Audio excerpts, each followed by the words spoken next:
we're in an IMF program, ہمارے پاس resources limited ہے, ہمارے friendly countries ہمیں reserves میں support اس طرح سے نہیں دے رہے جس طرح سے وہ پہلے دے رہے تھے.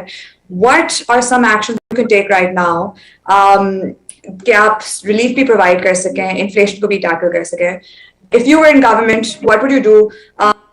یا جو ابھی حکومت میں ہے آپ ان کو کیا مشورہ دیتے ہیں? So that is my question to you. دیکھیں, بہت بڑا چیلنج ہوگا. آج ہم نے پہلی اپنی اکنامک ٹیم کی میٹنگ کی ہے اور ہم نے آؤٹ لائن کی ہے مین جو چیلنجز پاکستان کو آئیں گے کہ جب بھی اگر اللہ ہمیں موقع دے گا تو کیا کیا چیلنجز ہوں گے, وہ ہم نے آؤٹ لائن کیے ہیں آج. اور ہم سب اس نتیجے پہ پہنچے ہیں کہ جو بھی حکومت یعنی اور اگر ہم آئیں گے تو جو چیلنجز ہمیں 2018 میں فیس کیے تھے اس سے بڑے چیلنجز اب ہوں گے. کیونکہ یہ انہوں نے جو کیا ہے نا جی, دیکھیں بڑی مشکلوں سے, میں آپ کو بتاؤں بڑی مشکلوں سے انسینٹیوائز کر کے ہم نے اپنی انڈسٹری اٹھائی تھی. لارج سکیل مینوفیکچرنگ کی پچھلے 2 سال دیکھیں, آؤٹ اسٹینڈنگ پرفارمنس تھی ہماری, ایگریکلچر کی آؤٹ اسٹینڈنگ پرفارمنس تھی. 4 میجر کراپس کے اندر ریکارڈ ہماری ییلڈز تھیں. اس کے علاوہ جو سب سے امپورٹنٹ چیز یہ تھی کہ ہم نے IMF کے پروگرام کے اندر ہوتے ہوئے کورونا کووڈ-19 کے کرائسس کے باوجود, اور جس طرح ہم نے کوپ کیا, کیونکہ تب ساری دنیا میں جو غربت پھیلی ہے, ہندوستان میں دیکھ لیں کیا ہوا ہے. ہمیں کمپیئر کریں کہ ہندوستان نے کووڈ-19 سے کیسے کوپ کیا, ہم نے کیسے کوپ کیا, ہم نے کیسے اپنی انڈسٹری بچائی, اپنی لوگوں کا روزگار بچایا, ہم نے کیسے لوگوں کو بچایا فرام دا کووڈ-19 ٹو, غریبوں کو کیسے بچایا. اور سب سے بہتر ریکوری ہماری تھی. دنیا میں 3-4 ملک تھے جنہوں میں سب سے بہتر پاکستان نے ریکور کیا تھا فرام کووڈ-19. اور پھر اس کے بعد سپر سائیکل قیمتیں بڑھ گئیں.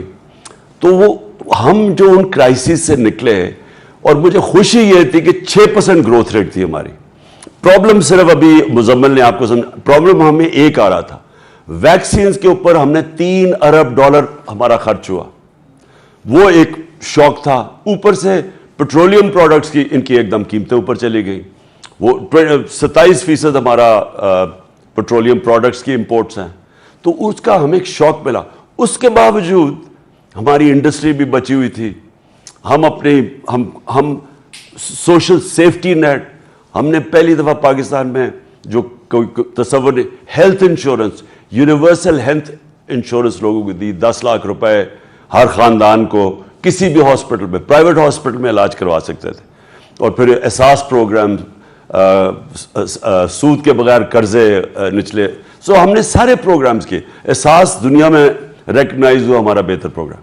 سو اس کے باوجود ہم جب یہ اپنی اکانومی کو بیلنس کرتے آ رہے تھے, مجھے یہ خوف تھا کہ یہ اگر سازش کامیاب ہوگی ہم ٹیل سپن میں جائیں گے. اب وہ جو ٹیل سپن ہے, یہ جو اب ہم نیچے گرتے جا رہے ہیں اور آگے کوئی نظر نہیں آ رہا, مجھے خوف یہ ہے کہ یہ چھوڑیں گے اب کدھر.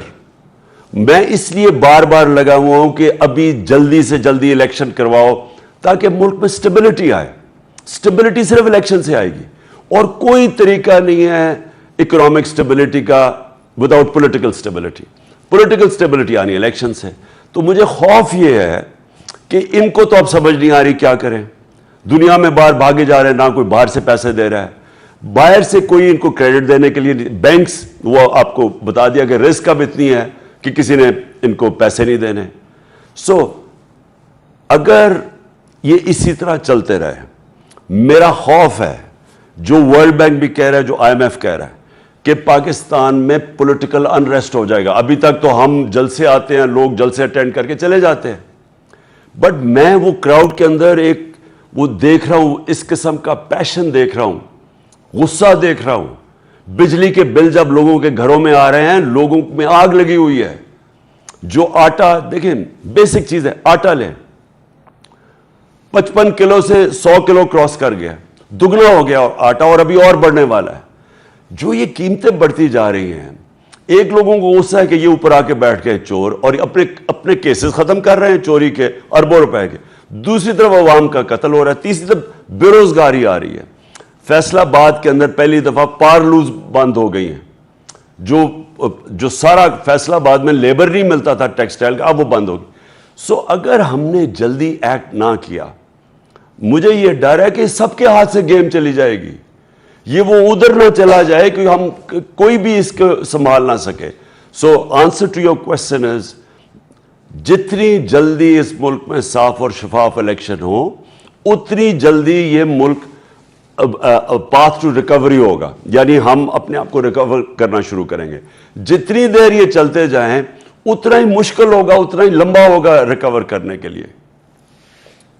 خان صاحب, میرے ساتھ ابھی بزنس ریکارڈر کے کافی اچھی ان ڈیپتھ ریسرچ کرتے ہیں زہیر ہیں. Zuhair, quick question from your side, over to you. جی السلام علیکم, شکریہ. Khan Sahab, I have a slightly forward-looking question.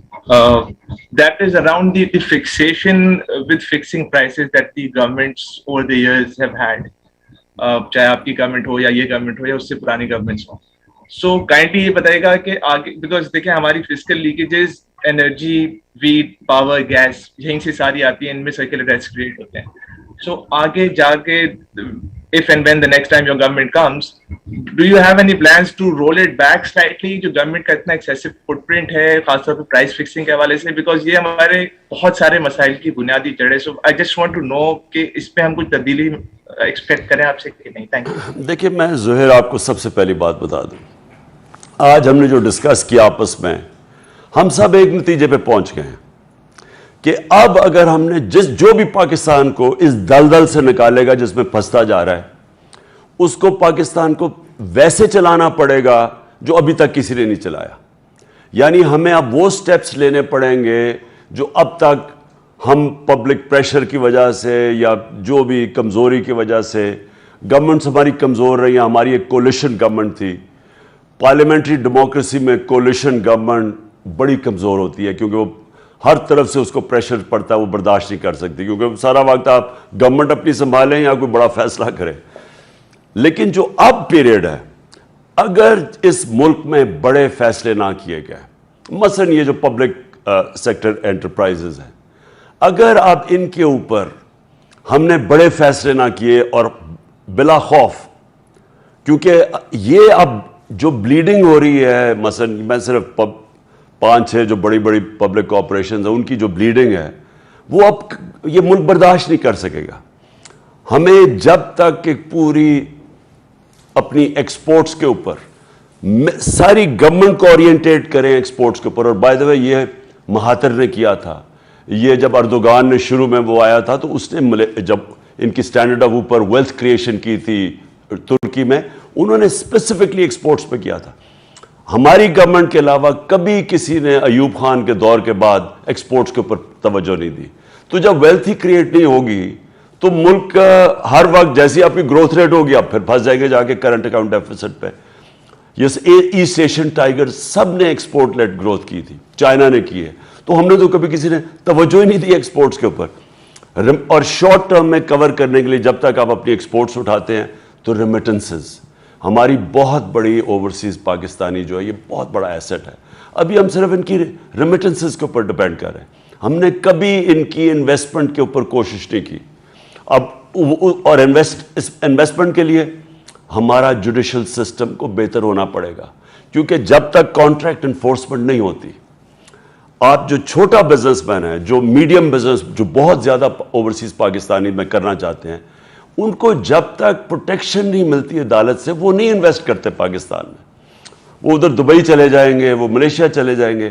لیکن کیونکہ ہمارا یہ بڑا کمزور ہے اس وقت, ہماری جو انفورسمنٹ ہے, کانفیڈنس نہیں ہے لوگوں کو, وہ اپنا وہ لیتے ہیں, پلاٹ لیتے ہیں, اس کے اوپر قبضہ ہو جاتا ہے. تو اگر آپ فیکٹریاں لگانی یا مینوفیکچرنگ کرنی تو اس کے لیے ان کو عدالتوں سے پروٹیکشن چاہیے ہوگی. تو یہ ہمیں اس کو کرنا پڑے گا.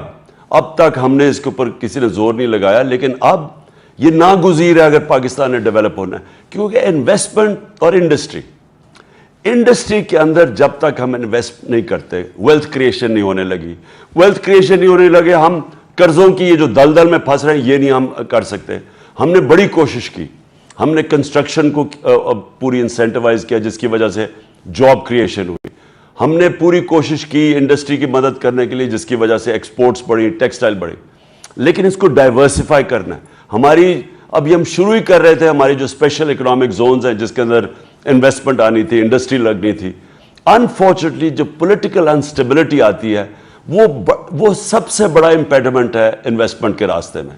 تو اسٹیبل گورنمنٹ جس کے پاس طاقت ہو بڑے فیصلے کرنے کی, انویسٹمنٹ کے لیے ہر وہ ہرڈلز دور کریں جس میں ایک بہت بڑا ہرڈل ہے لیک آف کانٹریکٹ انفورسمنٹ, اور پھر اپنے اوورسیز پاکستانیز کو انسینٹیوائز کریں کہ انویسٹ کریں, اپارٹ فرام ریمیٹنسز وہ انویسٹ کریں. ایک دفعہ ہم ایک پیریڈ سے نکل گئے, انویسٹمنٹ شروع ہو گئی, پھر پاکستان میں دیکھیں 22 کروڑ لوگ ہیں, 22 کروڑ لوگ بڑی مارکیٹ ہوتی ہے, ہم پھر اور دنیا سے اور اپنے ملک سے انویسٹمنٹ اٹریکٹ کر سکتے ہیں. خان صاحب میرے ساتھ یو ایس اے سے ذیشان عزیز صاحب ہیں. Over to you mister Zeeshan, your short and crisp question. جی السلام علیکم جی, میں یو ایس اے سے نہیں ہوں, میں اردو.com سے ہوں. اور خان صاحب میرا کوشچن